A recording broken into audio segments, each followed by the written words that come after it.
Life as a gig worker is a doable option in your life. It is possible to make a living driving around in your car, not working for anyone, just having your car or your vehicle be your office. During the daytime, like right now, I do Uber and Lyft, and I take passengers. Now, both Uber and Lyft at the moment still do require that everyone wears a mask, and so I have my handy mask here, which I put on.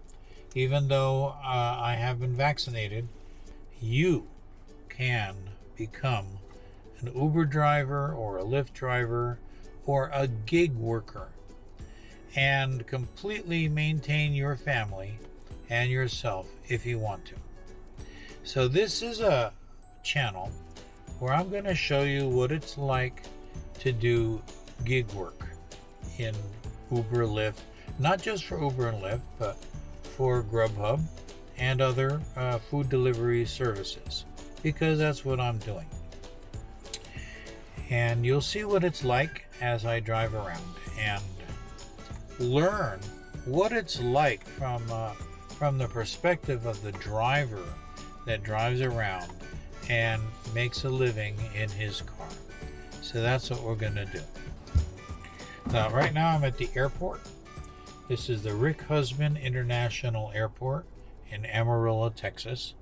It's called Rick Husband International Airport because he was a NASA astronaut and the commander of the space shuttle that disintegrated as it re-entered the Earth's atmosphere, and he and the entire crew of the space shuttle perished.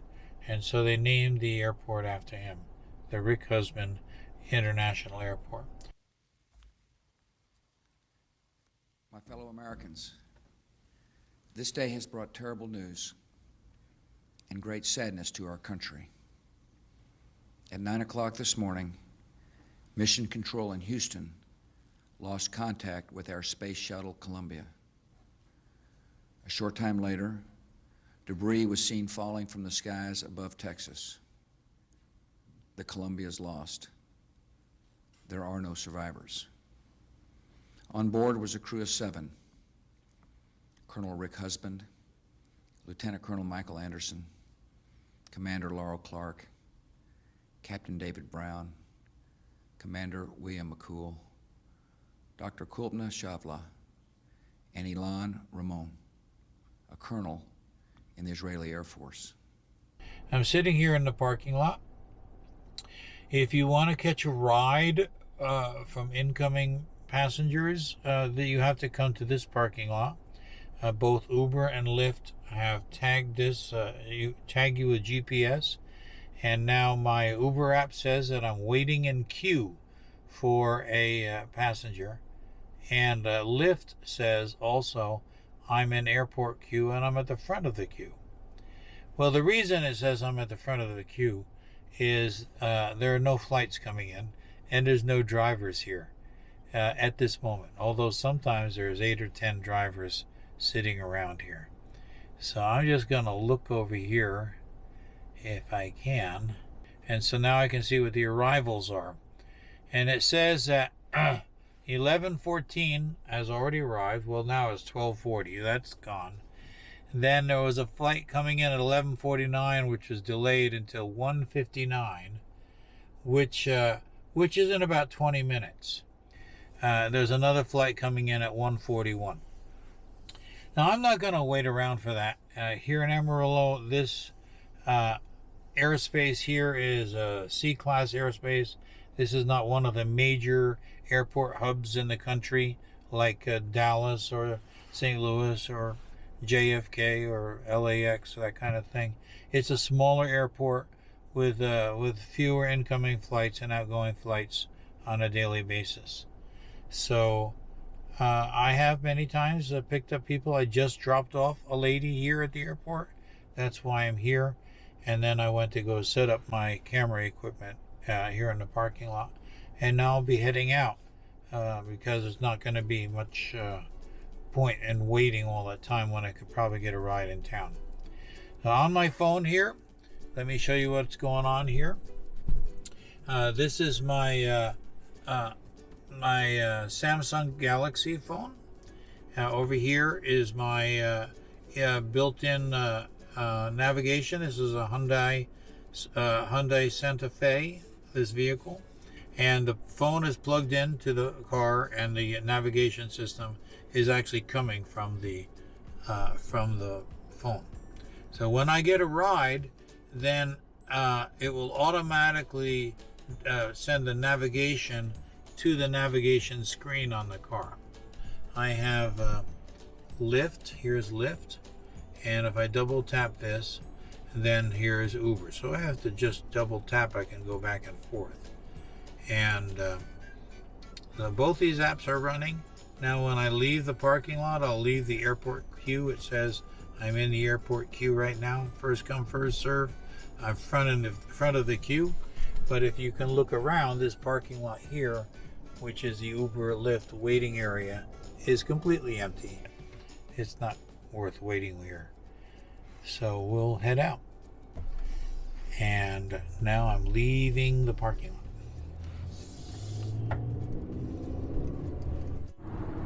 I do have Uber on along with Uber Eats. I have UberX and Uber Eats, which means that I can take either passengers or food delivery requests from Uber right now, as well as a request from Lyft. Now, if I have a Lyft, then I have to immediately go offline with Uber. And if I have an Uber, then I have to go offline with Lyft. Now, that's a Lyft. So first I'm going to go offline with Uber. Then I'm going to switch over here to Lyft. I'm going to accept that. And then it's going to come onto the navigation where I'm going to go. And it says that I'm going to go 9 minutes, 5.6 miles, and I'll be picking up Aaron.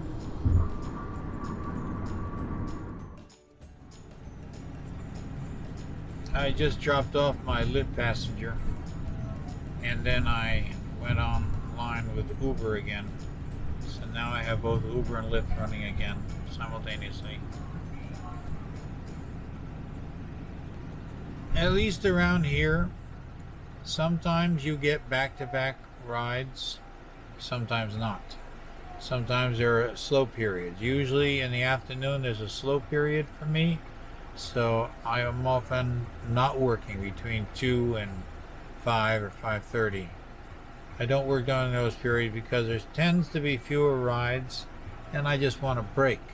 So I go home, I walk my dogs, I grab something to eat, and I hang out with my wife, fool with my computer a little bit. And then when the 5:30 comes, often my wife will want to come with me. So then I will turn off Lyft altogether and set Uber up so we don't do passengers, because I can't do an Uber passenger when I have my wife in the car. There has to be 4 seats available, 3 in the back and 1 in the front. And so that's called an UberX. So my wife can't be here when I have a passenger, either for Uber or for Lyft. So when she's with me, we turn on Uber Eats and also turn on Grubhub. And of those two, Grubhub will be bringing more income, at least for me in this market, than Uber Eats does. But I usually do get a few Uber Eats as well. You have to get out of the car, go into the restaurant and pick up food delivery, and then you got to package it, and you got to find the customer. Sometimes you got to climb up a bunch of stairs in an apartment complex to the 3rd floor and discover that you went up the wrong flight of stairs. You got to come all the way down to go up another flight of stairs. That happens more frequently than I would like. So it's part of the hassle of food delivery. With Grubhub, I have a Grubhub debit card. And this card, of course, is only good for picking up Grubhub orders. But sometimes Grubhub will send you an order which says you need to order the food and pay for the food.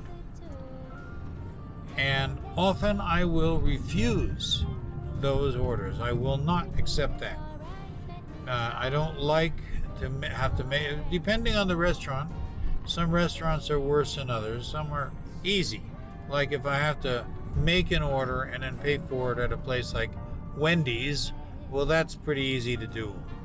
But if I have to make an order and then go and wait for the order at the restaurant and so on, and then pay for the order with a card, it's just a hassle. So sometimes I'm what they call a Grubhub cherry picker. I don't care about my acceptance rate so much. I do care about not doing something which is too stressful for me. Now with Uber Eats, they also have an option to get a debit card from them, which then you can order food and charge it for Uber. And I have opted not to accept one of those cards because I like the fact that when I get an Uber Eats order, I just have to go and pick up the food. The order's already been made by Uber, and it's already been paid for by Uber. And usually Uber is pretty good about when you get a request to pick up food and you go to that restaurant, it's already waiting for you at that restaurant. With Grubhub, sometimes you have to go to the restaurant and then you have to wait 10 or 15 minutes for the order to be ready. But Uber Eats seems to be a little bit better in that regard, that you just go to the restaurant, it's already waiting for you. I'm easily doing $100 a day. $100 a day, for the most part, is my bare minimum. But on the average, I'm doing $120 to $140 a day. Yesterday we did $170. I have had $200 days. But today, being Sunday, it doesn't really seem like I'm getting a lot of business today. It's kind of quiet.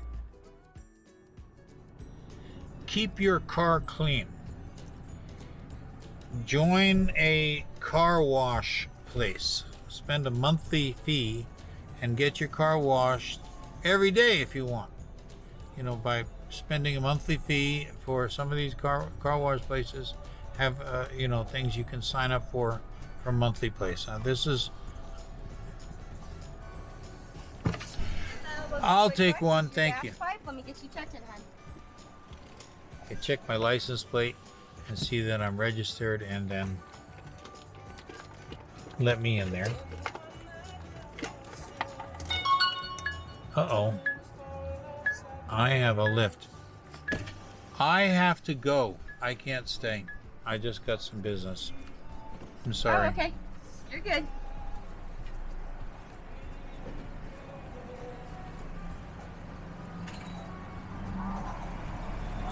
That was interesting. So now I got to go offline with Uber. Now what you just witnessed is I'm right there at the car wash. She already signed me in, but I have to go because I got a Lyft ride. Now you can turn off your Lyft rides and your Uber rides while you're in the car wash, but I didn't because I was too busy talking to you. And well, I'll just get the car wash later. The car is clean. It's shiny clean, and I just vacuumed it out yesterday, but I do it every day. People should get in the car. It should be clean. The carpet should be clean, and you can do that. This is your office. This is your the place where people come into your environment and want and get a ride. And the cleaner your vehicle is, the more compliments you'll get and the more tips you'll get. And that car wash, monthly fee for your car wash, will pay for itself because you'll get more tips by having a clean car. Definitely enough tips to pay for the $20 or $30 a month that you might be paying for your car wash. Furthermore, these are business expenses. Your car wash is a business expense, a legitimate business expense. Your phone, the price for buying your phone and the price for your phone contract, whether you're with Verizon or AT&T or whoever, these are all write-offs for at tax time.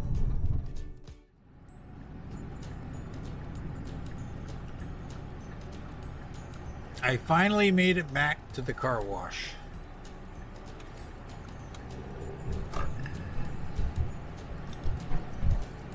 This time I've got the apps off, so I won't be interrupted.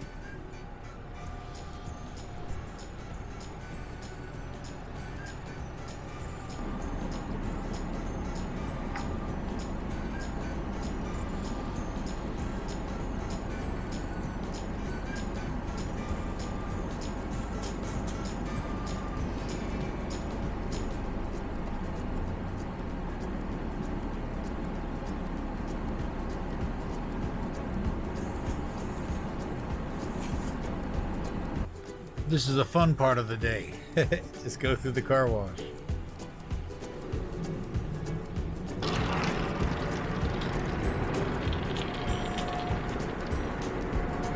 I have the premium car wash, which means they put extra stuff on the car, like wax, which doesn't seem to do, and anti-rain stuff, which doesn't seem to do any good at all. When it rains, the car gets just as dirty as any other car.